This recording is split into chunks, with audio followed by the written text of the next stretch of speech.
Fala aí galera, tudo certo? Aqui mais uma vez o professor Tales para mais uma aulinha nossa de Física 2 de todas as semanas, beleza? Queridão, nesse módulo a gente vai falar sobre alguns fatos bem curiosos, né? Mas antes disso, espero, né, acima de tudo, desejar que você, sua família e que todos ao seu redor estejam bem, estejam seguros, estejam protegidos e cumprindo com as devidas regras de segurança para estarem bem e em boas condições, tá legal? Bom, querido, na aula de hoje a gente vai falar sobre alguns fenômenos que têm a ver com o comportamento da luz que são um pouquinho diferentes do que a gente conhece, né? Normalmente a gente tenta trabalhar algumas imagens de qualidade mais alta. Você deve ter estranhado o título de hoje, né? O primeiro slide da aula de hoje, a primeira cena desse vídeo, começar com uma foto de uma qualidade tão questionável, né? Bom, isso daí eu estava procurando uma imagem de um barco fantasma, né? Não um barco fantasma de filmes assombrados, né? Mas no capítulo de hoje a gente vai falar sobre reflexão da luz. E alguns fatos que acontecem na reflexão e na refração juntamente com ela, quando as duas acontecem associadas, porque sim, é possível acontecer reflexão e refração ao mesmo tempo, como já vimos nos capítulos anteriores, ela causa alguns efeitos visuais bem interessantes. Por exemplo, esse navio aqui, devido a essa camada de neblina que existe aqui na foto, ele parece, se você não olhar muito fixamente aqui para a linha do horizonte, que ele está flutuando, né? E isso era bastante comum no passado, né? Exatamente por não se ter tamanho entendimento da ciência, né? Em algumas determinadas regiões do mundo, existiam ocasiões, principalmente ao anoitecer, em que se via navios ao longe e parecia que eles estavam flutuando ao invés de vir por cima da água, né? Bom, isso foi um fenômeno conhecido como Fata Morgana, em homenagem a um conto inglês do século XII, onde uma fada, né, adivinha o nome dela, né, ela tinha a capacidade de modificar a posição de objetos. Mitologia à parte, isso daqui acontece porque a luz, quando ela passa por camadas diferentes, de temperaturas e densidades diferentes, ela pode acabar sofrendo esse fenômeno que a gente conhece como miragem, né? Ela vai sofrendo tanto reflexão quanto refração, e isso vai alterando as características visuais do que a gente consegue enxergar, né? Por isso que dá essa impressão aqui, devido à neblina, que esse navio está flutuando acima desse nível de água daqui. Exatamente porque a luz não tem capacidade de chegar especificamente até a altura aqui, né? Baseado no observador da linha do horizonte, e retornar. Bom, gente, só um detalhe muito importante, aproveitando aqui o ensejo. Quando a gente fala a respeito de miragem, nós estamos nos referindo especificamente, tá, à alteração quando acontecem em locais onde há temperaturas e camadas de densidade diferentes, de você não enxergar muito bem as coisas, ou de elas aparentarem com determinado tipo de alteração, né? Que a gente tem uma cena desértica, aqui ao final essa montanha parece que está flutuando, exatamente por causa dessas alterações na camada de ar, tá bom?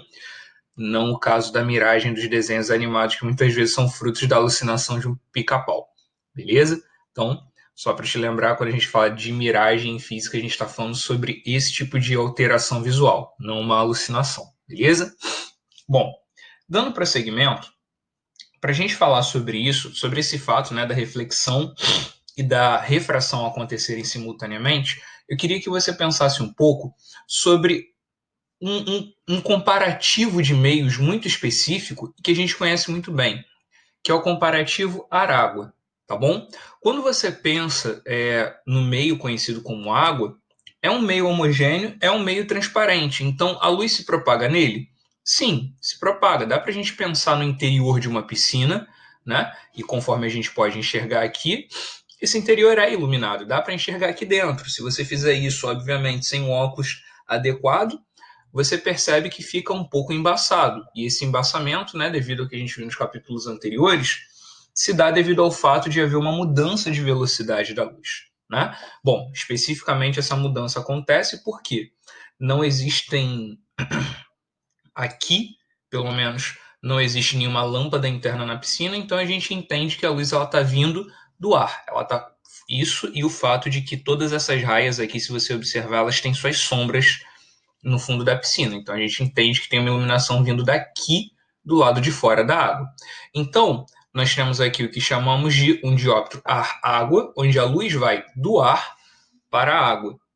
Consequentemente, né, nós sabemos que a velocidade da luz é maior no ar do que na água, a gente entende que aqui existe uma redução da velocidade da luz, tá?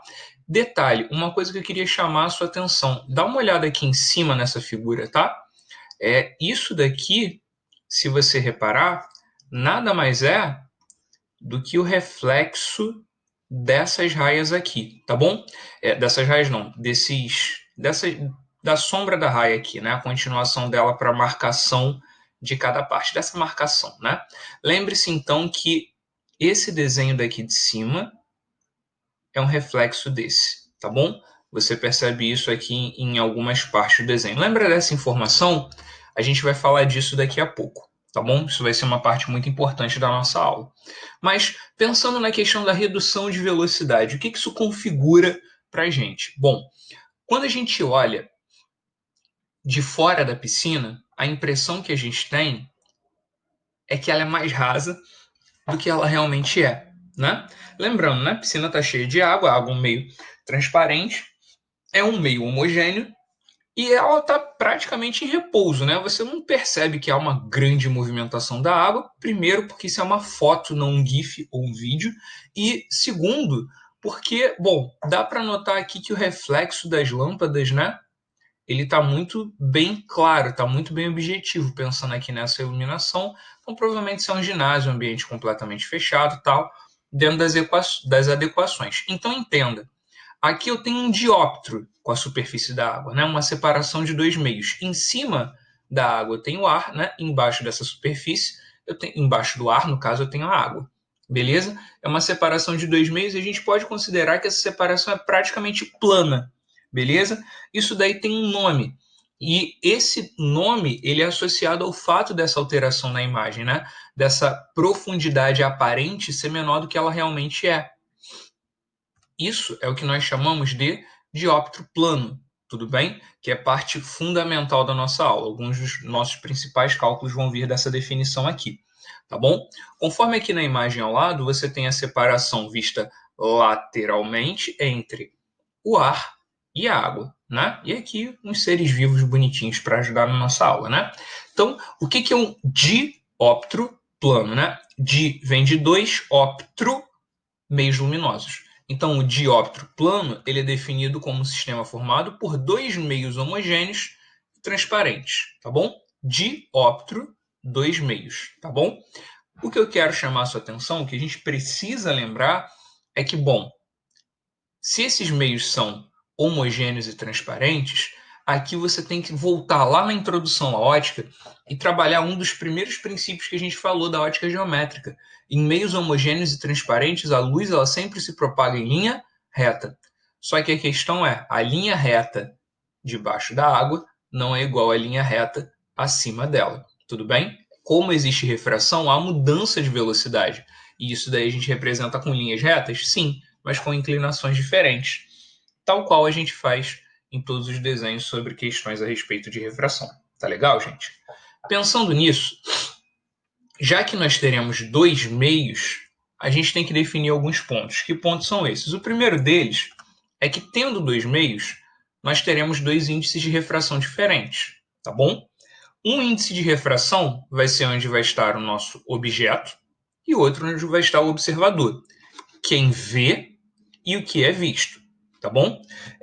A título de nomenclatura, eu vou me referir ao índice de refração do meio onde se encontra o objeto e o observador como N do objeto, NOBJ, e NOBS. Existem livros que trabalham nomenclaturas diferentes, mas eu acho que esse método daqui é bem mais instintivo e vai te dar menos trabalho para identificar o que é cada coisa, tá bom?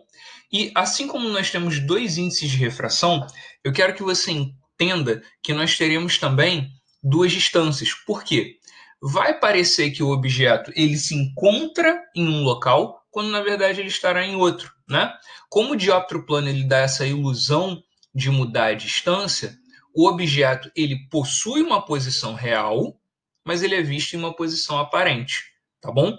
A posição real de um objeto, um dióptro plano, eu vou chamar aqui nesse vídeo de P, enquanto que a posição aparente eu vou chamar de P', tá bom? Igual na câmara escura, igual no espelho esférico, igual mais à frente a gente vai trabalhar no dióptro esférico, que são as lentes. O P é a profundidade real, P' é a profundidade aparente, né? Ou se você preferir, o P é o local onde realmente se encontra o objeto e o P' é onde você vê a imagem dele, tá bom? Essas variáveis elas podem ser relacionadas para objetos vistos próximos de uma mesma vertical, para objetos vistos próximos de uma mesma vertical, tá bom? Como que essas variáveis podem se relacionar então, professor? É através dessa fórmula daqui, ó. Beleza? O índice de refração do meio onde se encontra o observador, dividido pelo meio onde se encontra o objeto, é igual P', né, a distância aparente, sobre a distância real. E diga-se de passagem, eu estou chamando de distância porque isso pode ser altura como pode ser profundidade. Como assim, professor? Eu posso ter o observador pensando no meio ar-água, eu posso ter um observador no ar, assim como eu posso ter um observador na água. Professor, eu estava até entendendo, mas agora está ficando um pouco confuso. Tem como dar um exemplo? Claro que tem. Como que seria um exemplo disso? Primeiro, vamos pensar aqui, tá? Uma superfície de separação dos meios, ar e água, tá bom? Bom, pensando nisso, eu coloco aqui em primeiro lugar um observador, tá bom? Acho que está bem claro que ele está olhando para a água, beleza? E aqui na água vem nadando o marlim, ok? Bom, o observador ele enxerga o marlim.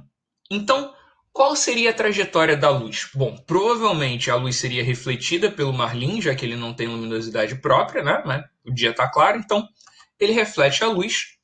Essa luz chega diretamente até os olhos do observador. É isso? Sim, é isso. Só que fisicamente esse desenho ele está inadequado.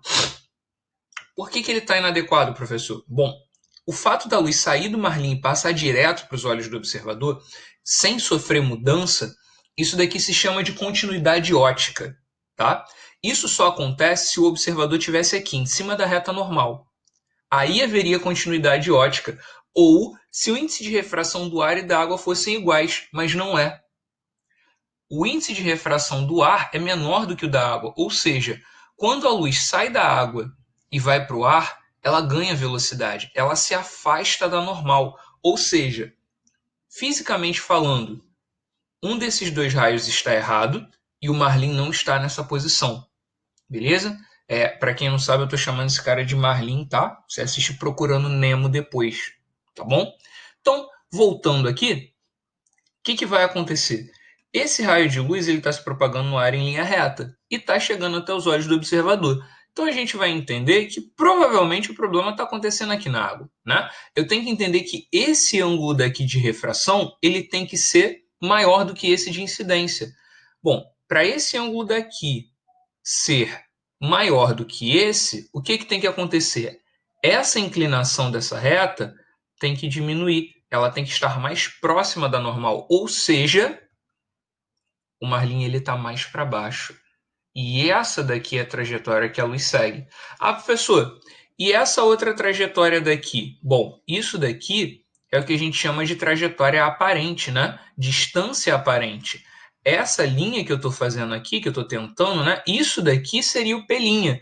Isso seria a nossa distância aparente, tá bom? E o que seria o P, professor? Bom, seria a distância do marlim, a distância real, do marlim até a superfície, quase uma linha reta, né? Então, no exercício vai estar uma linha reta. Essa linha que eu quase desenhei certinha seria a profundidade real, enquanto essa daqui é a profundidade aparente, beleza? Repare que agora, né, tirar aqui o tracinho da profundidade aparente, eu tenho um ângulo de refração maior do que um ângulo de incidência, o que é real. Por quê? Quando nós falamos sobre passar a luz da água para o ar, existe o quê? Um aumento de velocidade. Existe um aumento de velocidade, ou seja, o raio luminoso se afasta da normal em comparação à sua chegada.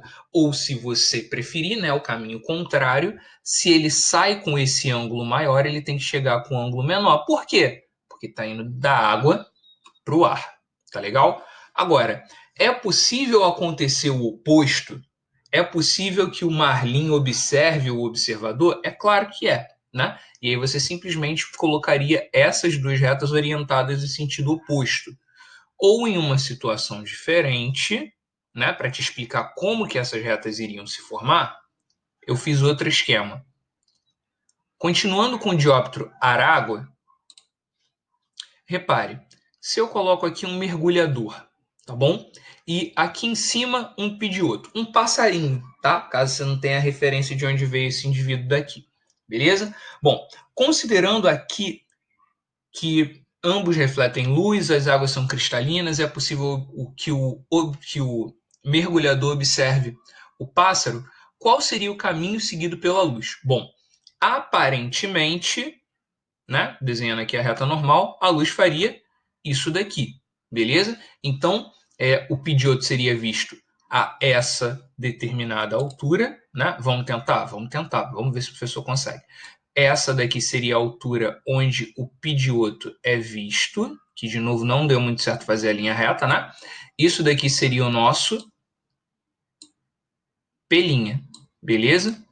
Só que quando a luz ela vai do ar para a água, ela perde velocidade. Ela se aproxima da normal. Então não tem como esse ângulo ser igual a esse ângulo, né? O ângulo de cima, esse ângulo daqui de incidência, já que a luz está sendo refletida pelo pedioto, tem que ser maior do que esse ângulo daqui.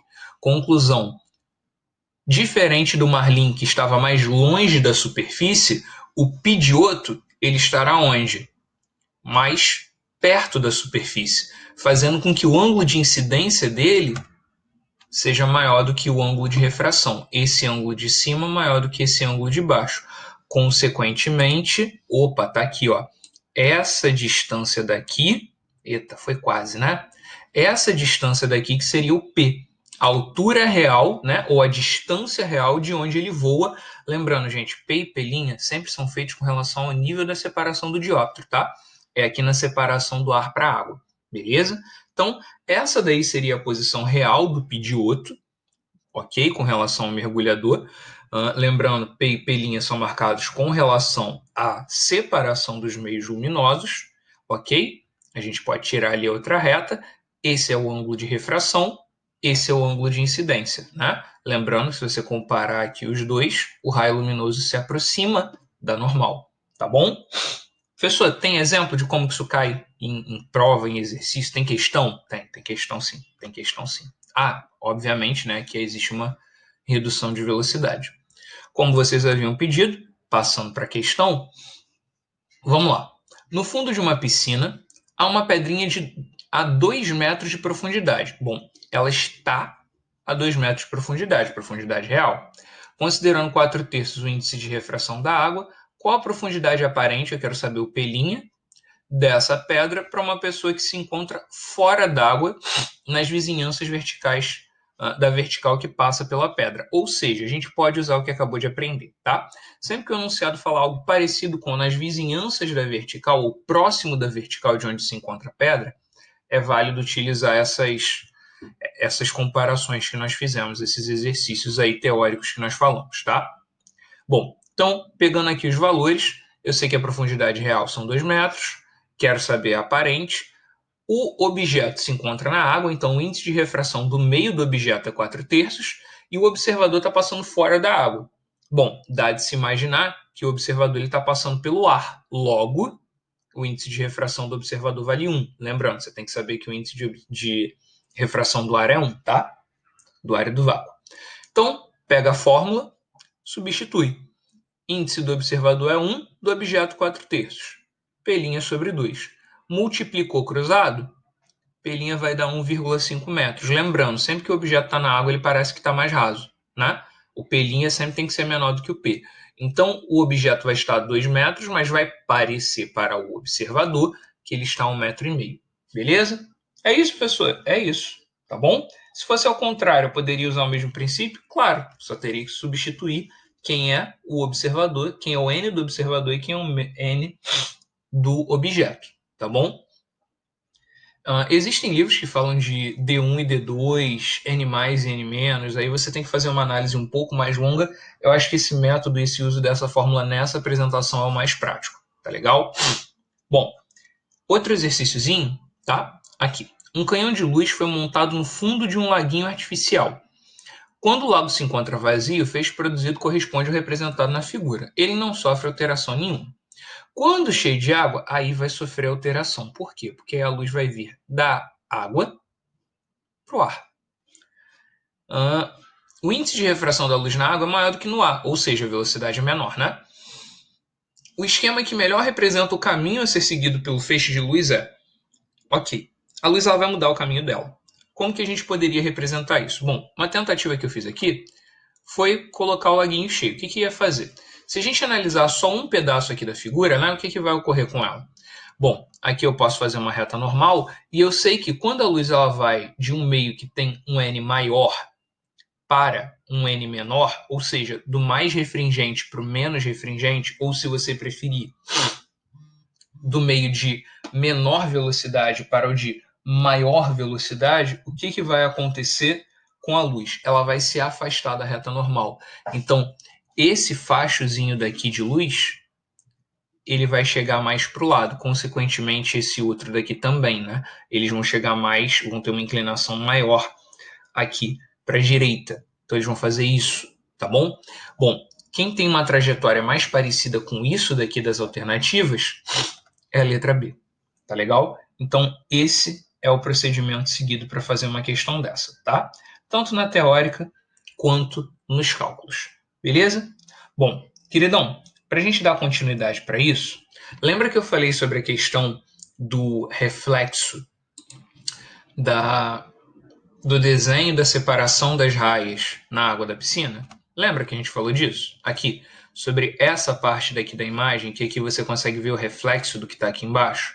Então, o que explica esse fenômeno é a mesma coisa que explica o funcionamento de uma coisa que muitos de vocês têm tido contato, né? Ainda mais agora nessa época de pandemia, todo mundo tem buscado o quê? Uma internet de maior velocidade, inclusive os professores, né? Bom, isso daí nos ajuda bastante quando a gente fala a respeito de uma tal de fibra ótica. O que vai acontecer na fibra ótica? Bom, a mesma coisa que acontece como explicação daquela imagem sendo refletida na água da piscina. Bom, como que isso vai acontecer? Pensa comigo. Se a gente considera que a luz, ó, tá vendo aqui o apontador laser? A luz ela está indo do ar para a água, tem refração. A luz ela perde velocidade, né? E ainda existe parte da reflexão, tanto é que você vê aqui em cima que está verde, né? Agora, se a gente considerar o caminho oposto, se eu considerar que a luz começa, ó, a ponta do laser aqui de baixo, tá? Andando pela água, né? Passando, né, da água para o ar, dependendo da maneira como ela chega, não sei se você consegue reparar, mas não tem feixe luminoso refratando. A luz ela está passando pelo vidro, batendo na água, refletindo na própria água, né? Isso daqui é um fenômeno que é possível. Como que ele acontece? Bom, a ideia é, se naturalmente você tem aqui um dióptro, beleza? Incide sobre ele luz. Parte reflete, parte refrata. Só que repara, né, que se a gente considerar água embaixo e ar em cima, o meio ganha velocidade, ele vai ficar cada vez mais que eu subir esse raio, eu vou descer esse outro. Então a gente pode ir descendo até que ele chegue no máximo aqui na própria separação dos meios, né? O ângulo máximo que eu posso fazer isso é chamado de ângulo limite.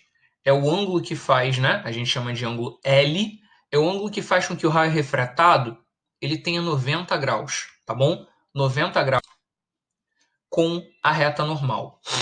E o que é interessante é que se a gente aumentar esse ângulo daí, fazer, por exemplo, um ângulo de incidência maior do que o ângulo limite, o que vai acontecer? Eu não vou ter mais raio refratado. Ele não sobe mais, né? Ele vai sair de um meio e vai voltar para esse mesmo meio, não é isso? A gente chama isso daqui, que vocês estão vendo, de reflexão interna total.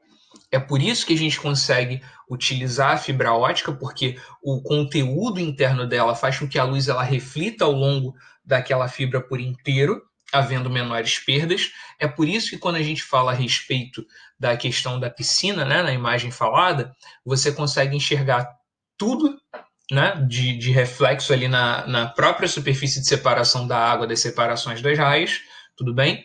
Isso é o que a gente chama de reflexão interna total. É isso que rege esse funcionamento. É por esse motivo, inclusive, que a gente estuda o que se chama de ângulo limite, tá? Lembrando, isso só acontece, gente, quando nós temos um meio, a luz indo de um meio mais refringente para um menos refringente, ou seja, indo de um meio que tem maior valor de N, como água, para outro que tenha menor valor de N, como ar, tá?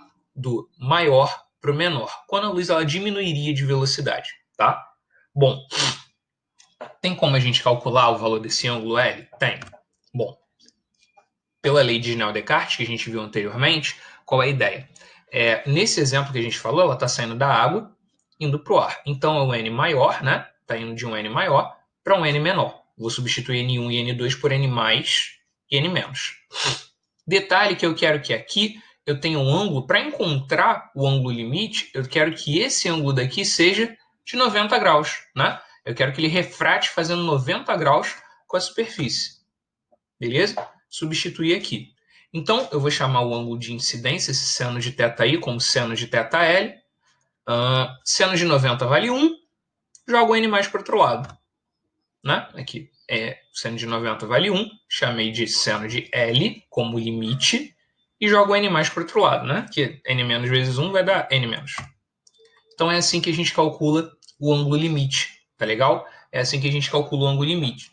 Para qualquer valor de ângulo maior, né, qualquer valor de incidência maior do que o ângulo limite, se acontecer isso daqui que a gente falou, né, se a luz está indo de um N maior para um N menor, vai acontecer reflexão interna total. Beleza? É isso que a gente espera, tá? Tem exercício disso, professor? Tem. Tem exercício que você simplesmente vai chegar aqui e vai substituir os dois valores de N e vai encontrar o valor do ângulo limite para uma questão. E tem questões teóricas, tipo essa. Quando um raio de luz dirige-se de um meio A para um meio B, bom, repara, a questão não diz quem tem maior N, né? Então a gente vai ter que analisar exatamente isso. Bom, se o índice de A for maior do que o de B, o raio certamente sofre reflexão interna total. Sofre reflexão total. Bom, vamos lá. Ele pode sofrer reflexão total? Poder, ele pode.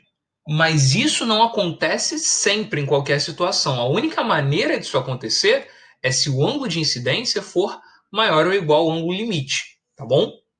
Bom, se o índice de A for menor do que o de B, ele pode sofrer reflexão total. Na verdade, ele não pode. Indo de A para B, não, tá? Se o índice de A for menor do que o de B, ele certamente sofre refração e reflexão parcial. Ele refrata e reflete. Verdade. Tá certo. Tá bom? Se você quiser analisar os outros, se NA maior do que o NB, o raio certamente sofre refração e reflexão parcial. Então, ele poderia sofrer reflexão total também, né? Dependendo do valor do ângulo de incidência. E, por último, letra E. Se o índice de A é igual ao índice de B, o raio aproxima-se da normal. Não, a gente falou sobre isso daqui, né? Se eles fossem iguais, a luz ela não sofreria desvio, né? Seria uma reta direta, sem alteração, sem mudança no ângulo. O ângulo de incidência e de refração seriam iguais, e a gente chamaria isso, inclusive, de continuidade ótica. Tá bom? Bom, o último tópico da aula de hoje. E, professor, vai falar de Pink Floyd? Não, ser humano, vou falar de onde o Pink Floyd tirou isso daqui, tá? Esse álbum daí do Pink Floyd, ele simboliza uma coisa que nós conhecemos como dispersão luminosa. Show de bola? Bom, a dispersão luminosa ela acontece quando você faz com que a luz, né? Newton fez várias experiências disso, né? Você faz com que a luz ela passe através de um prisma, tá bom? um prisma, que pode ser um objeto artificial, né, feito de vidro, de acrílico, de cristal, ou você pode fazer com que a luz ela atravesse sobre determinados ângulos em particular alguns objetos transparentes. Como assim, professor? Bom, você pode ter aqui um prisma artificial, a luz está chegando e olha só o que acontece com ela.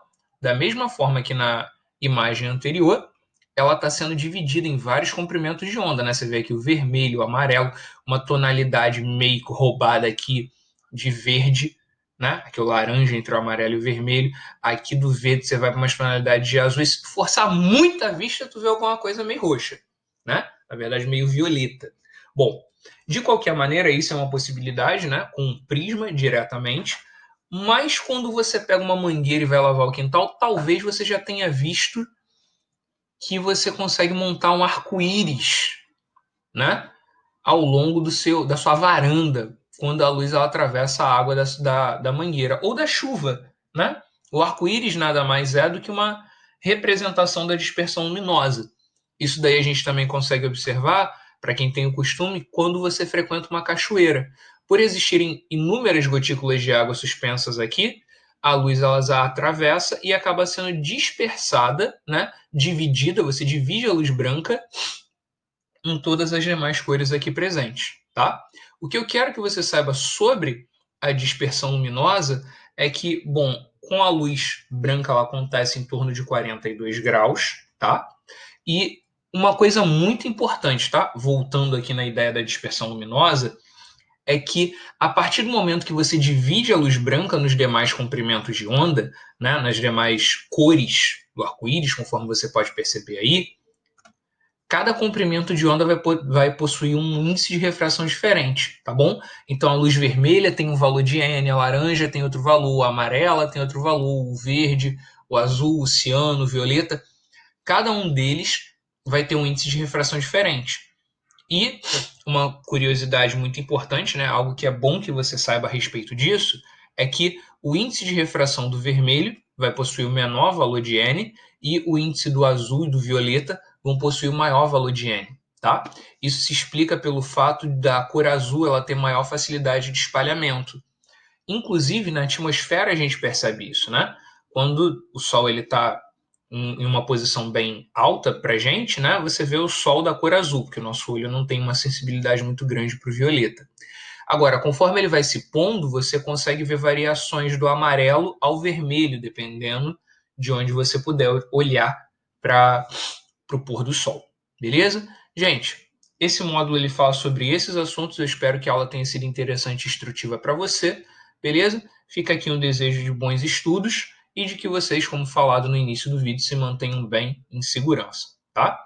Bom, forte abraço aí, bons estudos e até a próxima.